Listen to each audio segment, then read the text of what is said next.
얼마 전에 우리나라에서 손꼽히는 기업의 최고 자리에 있는 이가 대통령에 의해서 사면을 받았습니다. 법적으로 죄를 용서받은 것입니다. 그 사람이 어떤 죄를 지었는가? 자기 자녀에게 수백억 원이나 하는 엄청나게 많은 재산을 물려주기 위해 법을 어기고 주식을 교묘하게 조작해서 넘겨주었습니다.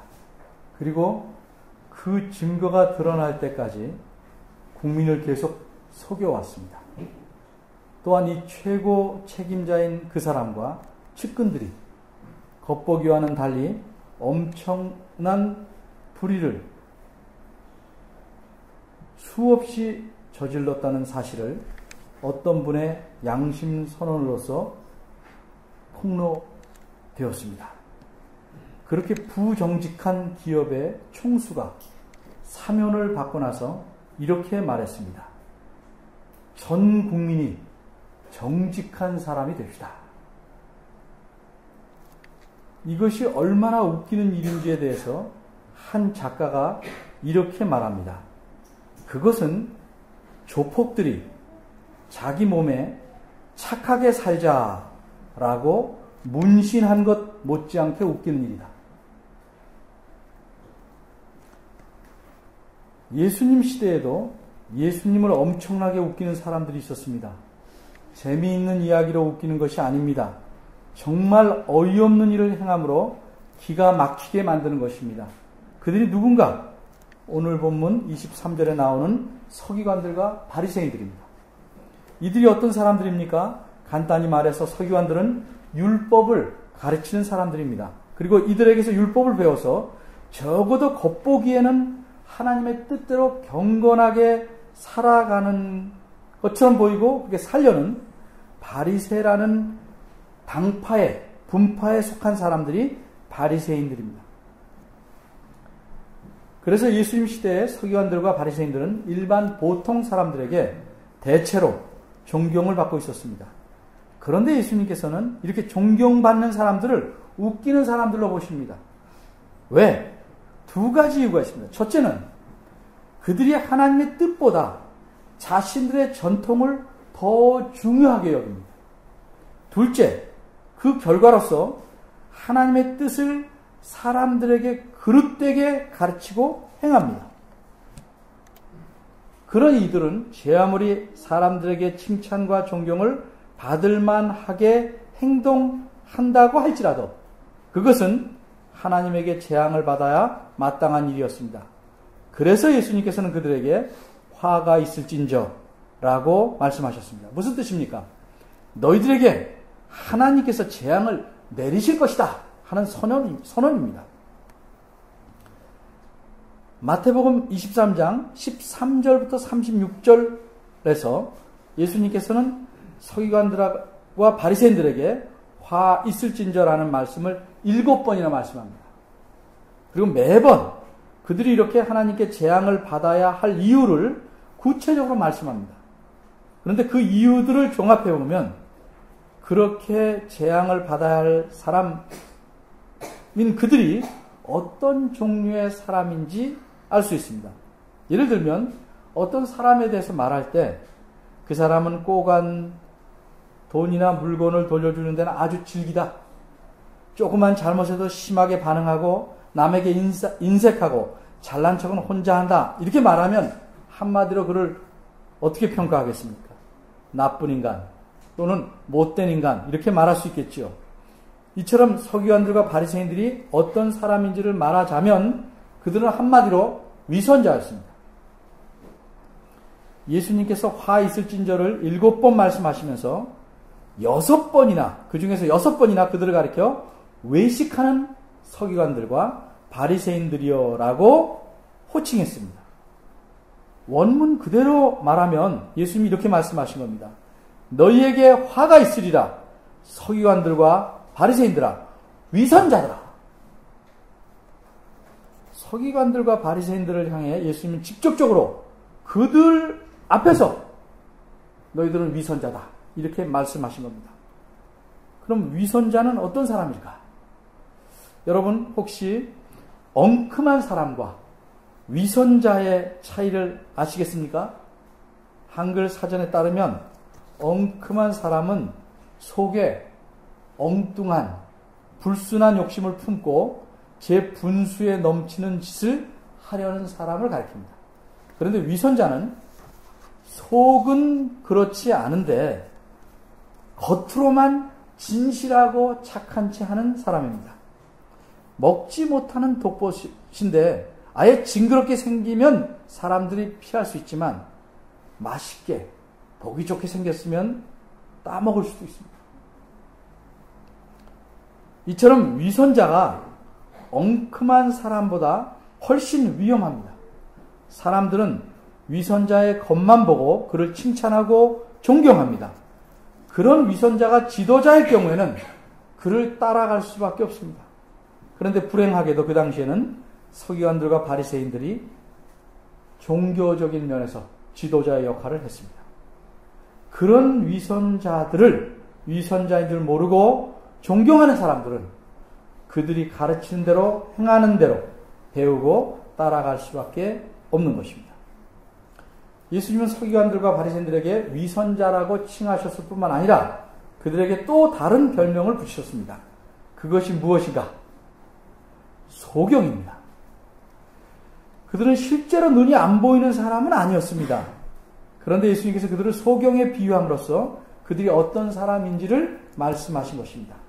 화 있을진저라고 말씀한 문단 13절에서 36절 사이에서 예수님은 서기관들과 바리새인들을 소경이라고 5번 호칭합니다. 소경은 앞을 못 보기에 자기가 갈 길도 제대로 가기 힘든 사람입니다. 그런데 이런 사람들이 인도자가 되면 그들을 따라가는 사람들도 바르게 가기는 아예 틀렸습니다. 길을 제대로 알지 못하는 사람이 인도자가 돼서 앞장서서 가면 그가 부지런히 가는 만큼 바른 길에서 멀어지게 마련입니다. 서기관들과 바리새인들은 자신이 소경인 주제에 남들을 인도하고 있었습니다. 이처럼 예수님은 서기관들과 바리새인들을 가리켜 2가지 별명으로 불렀는데 하나는 23절에서 보는 바대로 위선자고 또 하나는 24절에서 보는 바대로 소경된 인도자입니다.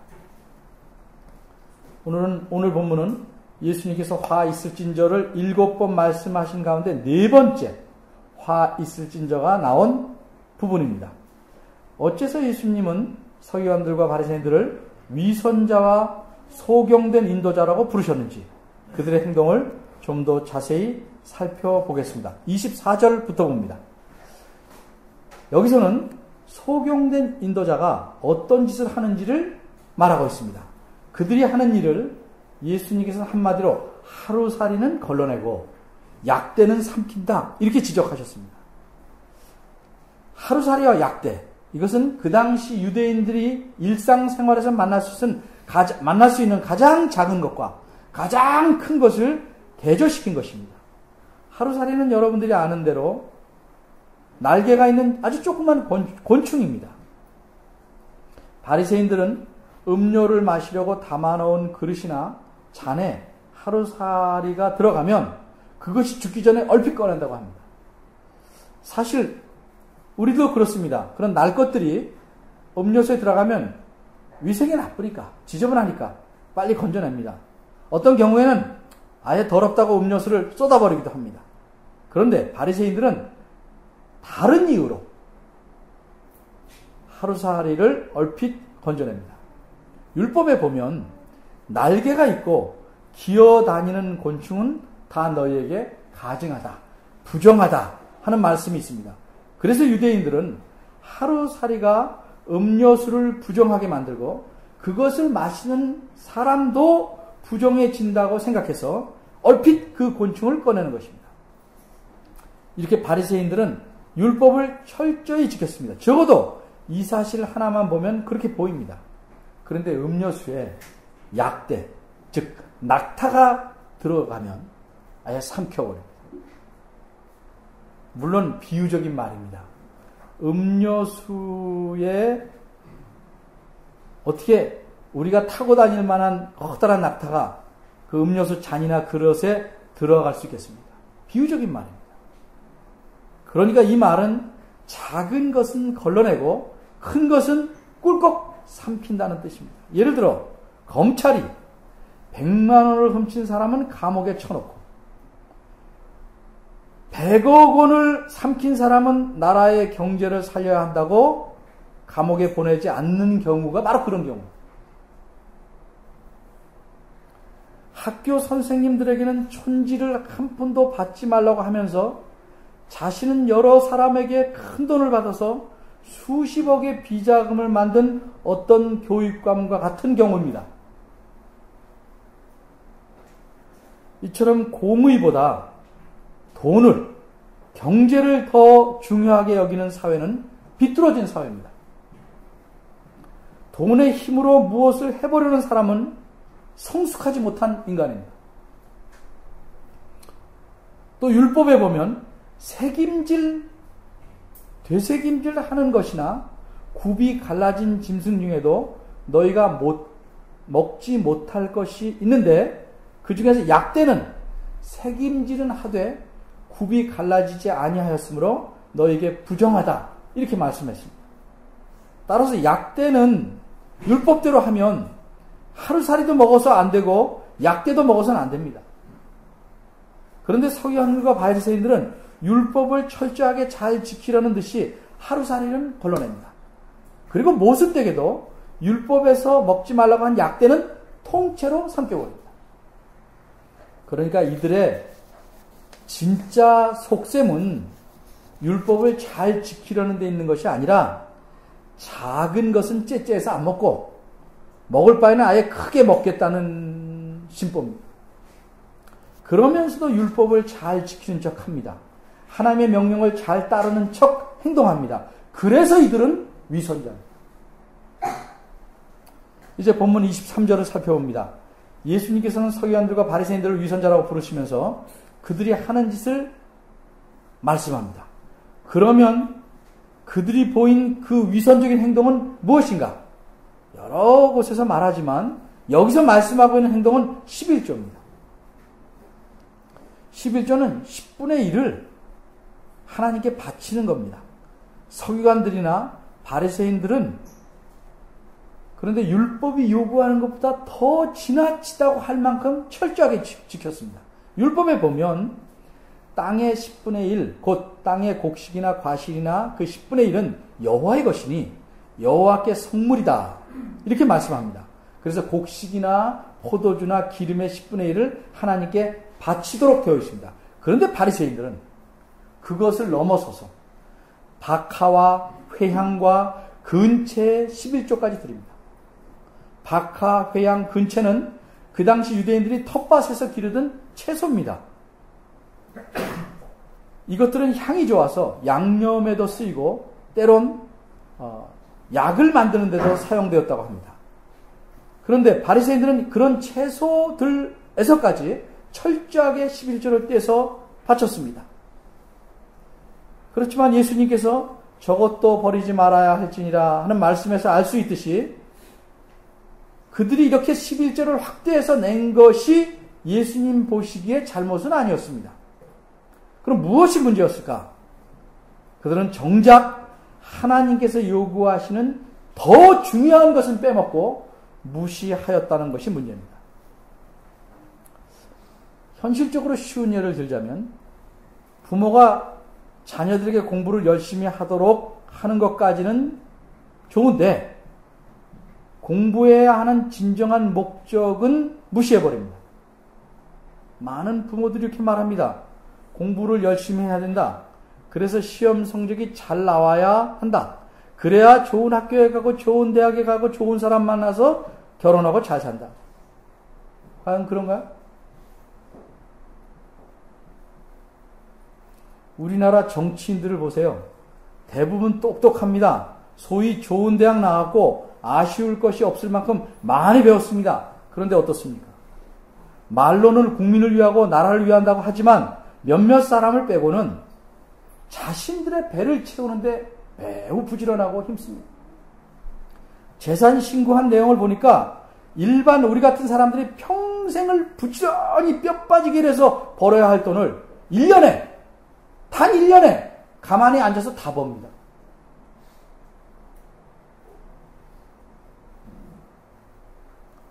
과연 이것이 부모가 자기 자녀들에게 진정으로 바라는 것입니까? 그러면 그 자녀들은 정치인들처럼 됩니다. 공부의 목적은 사람다운 사람을 만드는 것입니다. 어떤 사람이 사람다운 사람입니까? 자신이 가진 지식과 재능과 재물로 그걸 가지고 좀 덜 배운 사람, 덜 가진 사람, 자기보다 약한 사람, 핍박받는 사람들을 도와서 누구나 평등하고 인간적인 대접을 받는 사회를 만드는데 힘쓰는 사람이 사람다운 사람입니다.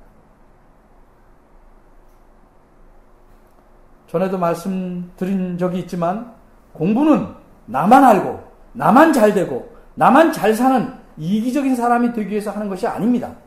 그런 생각을 가진 사람은 공부하지 않는 것이 사회에 유익합니다. 차라리 공부하지 않아서 여러 사람들에게 고통을 주지 않는 것이 낫습니다.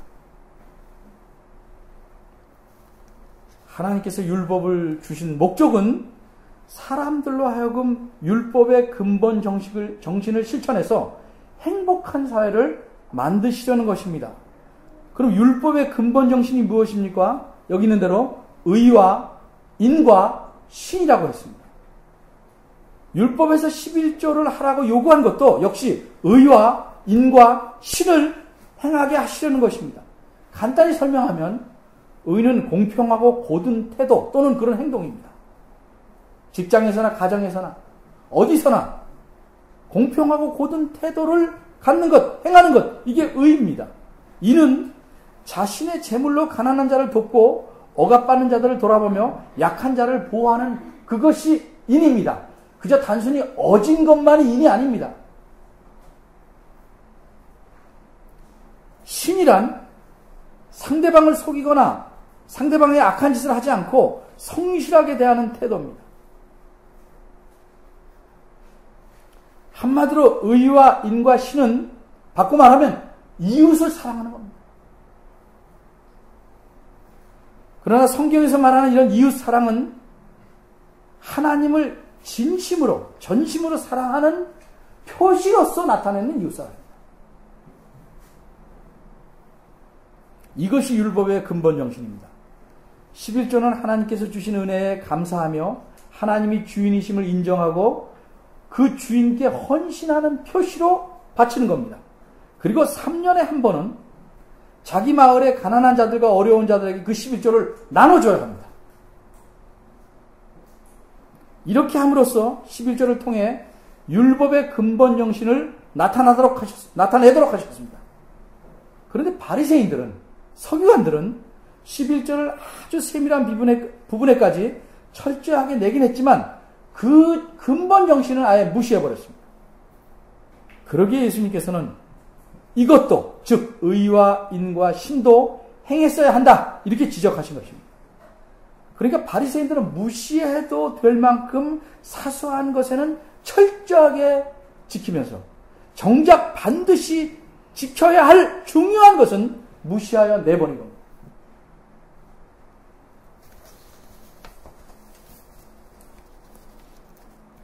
이처럼 하나님께서 율법을 통해 요구하신 것은 율법의 본질적인 정신입니다.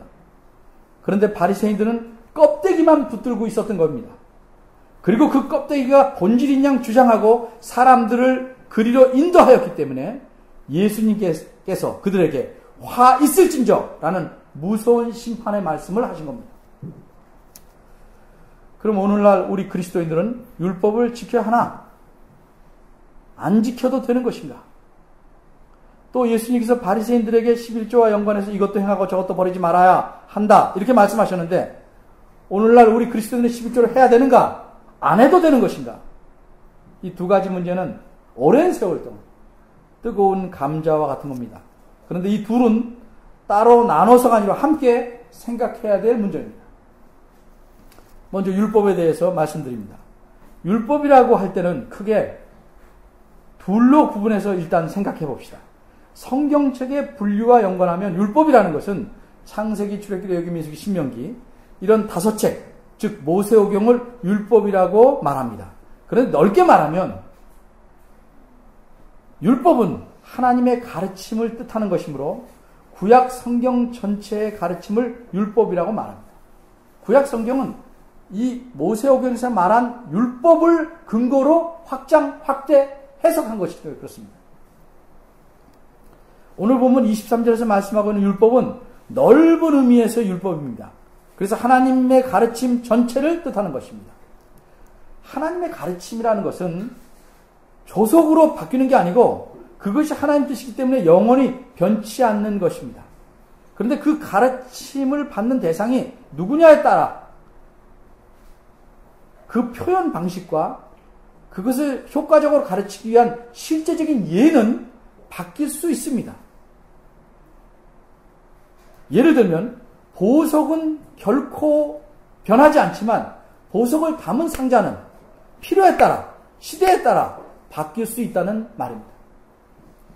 따라서 율법은 보석처럼 변하지 않는 하나님의 뜻이고 가르침이기에 오늘날 그리스도인도 지켜야 합니다. 그런데 이 지켜야 할 율법에서 지켜야 할 것은 율법이 가진 근본적인 정신이지 율법의 형식이 아닙니다.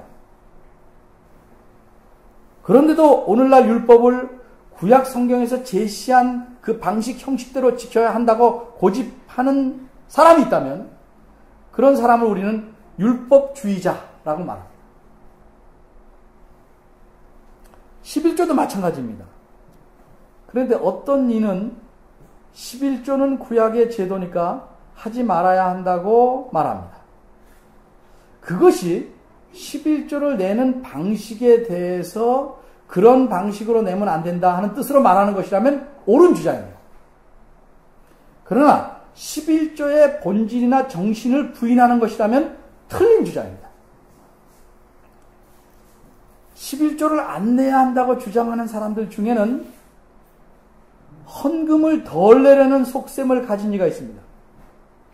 반대로 11조를 내야 한다고 주장하는 사람 중에는 역시 딸랑 10분의 1만 내고 나머지는 몽땅 자신이 쓰려는 욕심을 가진 이들도 있습니다. 자신의 재물을 덜 쓰거나 좀 많이 갖고 지켜보려는 속셈을 버리고 하나님 말씀에서 어떻게 가르치는가를 잘 생각해 봐야 합니다. 어떤 분은 오늘 보면 23절에서 이것도 행하고 저것도 버리지 말아야 할지라고 예수님께서 말씀하셨으니까 11조는 계속 해야 한다고 생각합니다. 그러나 이 말씀은 바리새인들의 잘못을 지적한 말씀입니다. 따라서 그 뜻은 너희가 박하와 회향과 근체 11조를 할 때 율법이 요구하는 더 중요한 의와 인과 신도 행했어야 마땅하다. 이런 뜻입니다.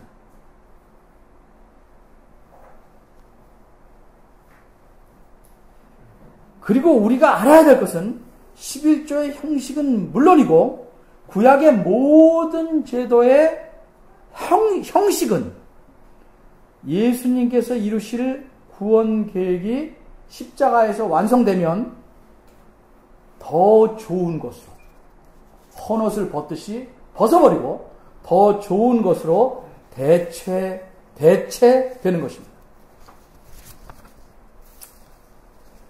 그런데 우리 주변에는 유독 11조의 본질이나 예수님은 자신에 대해서 내가 율법이나 선지자나 폐하려 온 줄로 생각지 말라. 폐하려 온 것이 아니라 완전케 하려 함이로라. 이렇게 말씀했습니다. 무슨 뜻입니까? 이것은 예수님께서 구약에서 말씀하고 또 예언하고 소망한 모든 구원 계획을 예수님께서 다 성취하실 것이라는 의미입니다. 그럼 언제가 그 성취의 시점인가? 이 땅에 오신 때가 아니라 예수님께서 죽으시고 살아나신 때입니다. 예수님 당시에도 여전히 성전에서 제물을 잡아드리는 제사를 드렸습니다. 우리가 아는 대로 갈릴리 사람들이 제사를 드리다가 그 제물에 빌라도가 죽여서 섞여서 피가 섞인 경우도 있고, 예수님께서 성전에 들어가서 비둘기나 이런 것들을 내쫓죠. 왜? 그 당시 제사가 행하고 있으니까. 그렇지만 예수님께서 단번에 자기 자신을 속죄 제물로 드리신 후에는 시대가 바뀐 겁니다. 모든 것이 변혁되었습니다. 옛 언약 시대, 즉 구약 시대가 끝나고 신약 시대, 새 언약 시대가 열린 것입니다. 물론 이 사실을 잘 모르거나 늦게 깨달은 사람들은 그 후에도 옛 시대에서 했던 행습대로 하나님께 제사 드리기도 하고 또 그런 일을, 그와 비슷한 일을 하면서 하나님을 섬기기도 했습니다. 그런데 정확히 말해서 예수님께서 죽으시고 살아나심으로써 모든 구원 계획을 온전히 성취하신 이후로는 더 이상 옛 언약, 즉 구약의 제도들은, 그 껍데기들은, 그 외피들은 필요 없게 된 것입니다. 그 대신 새 언약에 맞는 본질과 정신을 더 잘 드러낼 수 있는 한층 발전된 형식들을 갖게 된 것입니다. 그러기에 건물로서 성전에서 드리던 제사는 이제 없어지고 그 대신 신령과 진정으로 어느 곳에서나 하나님을 경배하는 것으로 대체되었습니다. 또 할례, 언약 백성이면 반드시 지켜야 할 언약 백성의 영원한 표시인 할례가 영원히 안 가고 끝났습니다. 왜? 대신 세례로 그 형식이 바뀌었습니다. 지키지 아니하면 죽는다고 말씀한 안식일도, 그것도 언약 제도였는데 그것도 바뀌었습니다. 무엇으로? 주일로 바뀌었습니다. 그리고 언약 백성이 자기 주인에게 헌신하는 표시인 11조는 그 방식 대신에 헌금이라는 형식으로 바뀌었습니다. 그런데 우리 주변에는 유독 11조의 본질이나 정신보다는 방식을 고집하는 분들이 많습니다. 다른 것은 다 바뀐 걸 인정합니다. 동물제사에서 이런 예배, 성전이 아니라 예수님 자신이 성전이다, 안식일이 주일, 이런 거 다 인정하면서도 11조에 있어서만은 변혁을 인정하는 것은 그것이 어쩌면 돈 때문이 아닐까요? 그것이 교회의 재정을 유지하는 상당히 중요한 수단이 되기 때문에 고수하고 있는 것은 아닐까요?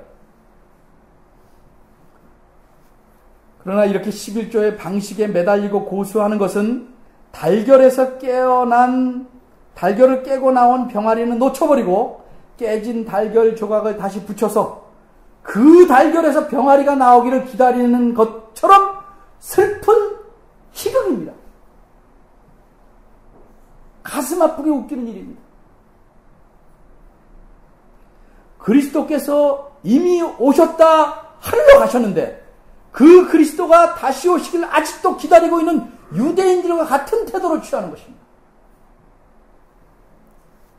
율법의 모든 본질과 정신은 여전히 오늘날 그리스도인들이 유지하고 지켜야 합니다. 그런데 율법에서 과거 이스라엘 백성들에게 제시했던 방식들은 새 언약 시대에 맞게 변혁되어야 합니다. 대체되어야 합니다. 11조도 마찬가지입니다. 오늘날 우리가 드리는 모든 헌금에는 11조의 정신이 담겨 있는 것입니다.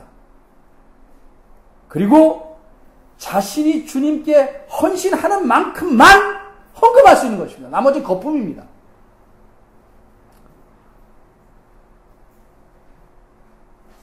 그리고 신앙이 자라날수록 헌신도 커지는 것이고 재물의 받침도 풍성해지는 것입니다.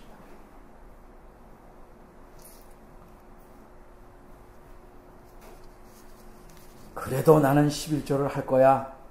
그거를 말리지는 않습니다. 정신을 잘 유지하면 아직 충분히 깨닫지 못해서 구약의 방식으로 하는 것, 그 방식, 어떤 방식이냐가 그렇게 중요하진 않습니다. 정신을 놓치는 게 문제입니다. 하나님 말씀에서 중요하게 가르치는 것은 무시하고 무시해도 될 것에 지나치게 집착하면 우리도 역시 서기관이나 바리새인들처럼 됩니다. 성경을 많이 알면 알수록, 읽으면 읽을수록 그렇게 될 수 있습니다. 옆에 앉은 어린이가 손으로 꼼지락댄다고 흘겨보고 겁주느라고 정작 자신은 예배에 집중하지 못한다면 그 사람은 중요한 것을 버린 겁니다. 예배 시간에 늦지 않게 잘 와서 예배합니다. 잘한 일입니다. 그런데 시간이 늦게 온 사람들이 들어오는 소리를 듣고 속으로 미워하고 있는 것도 중요한 걸 놓친 겁니다. 헌금을 얼만큼 해야 되나? 지나치게 신경 쓰는 것도 중요한 것을 놓치는 겁니다. 진정한 헌금은 감사한 만큼, 주님께 헌신하는 만큼 드릴 수밖에 없습니다. 그리고 자신의 이름을 쓰지 않고 헌금하는 것이 헌금의 본질에 잘 맞습니다. 남에게 칭찬받기 위해서 헌금하려고 하지 마십시오. 그런데도 칭찬을 마음에 두게 되면 나중에는 입이 근질근질해서 이런 식으로 자랑합니다. 나는 한 주에 기십만 원씩 무기명으로 헌금한다. 참 웃기는 일입니다. 이렇듯 사소한 것에 집착하면 본질을 놓치고 웃기는 짓을 하게 됩니다. 이처럼 어이없는 짓을 해서 하나님을 웃기려 하지 마십시오. 하나님 말씀의 뜻을 잘 헤아려 하나님을 기쁘시게 합시다. 그리고 하나님께서 기뻐하시는 것을 우리의 기쁨으로 삼아봅시다. 기도하겠습니다. 하나님 감사합니다. 사람이 영악하고 자기 속셈들이 다 있어서 만일 하나님의 말씀이 없었다면 자기가 옳은 대로 자기의 소견대로 행하였을 것이지만 이렇게 하나님께서 자신의 뜻을 분명히 알려주셔서 그 말씀에 따라 행하고 살아가도록 하심을 감사합니다. 그러나 하나님 죄송합니다. 저희들이 이 말씀을 잘 깨닫지 못하고 또 둔하여서 제대로 중요한 것을 판단하고 하나님의 의도대로 잘 하지 못함을 용서하여 주옵소서.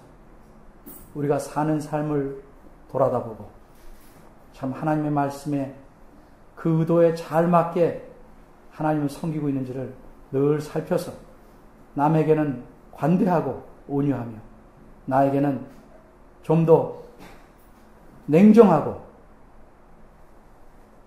엄격할 수 있도록 은혜를 주시길 바랍니다. 주의 말씀이 우리 갈 길에 등불이 되음을 늘 삶에서 깨닫게 하시고 그 말씀대로 살아가서 하나님을 기쁘시게 하는 저희들 되게 하시옵소서. 예수님의 이름으로 기도합니다. 아멘.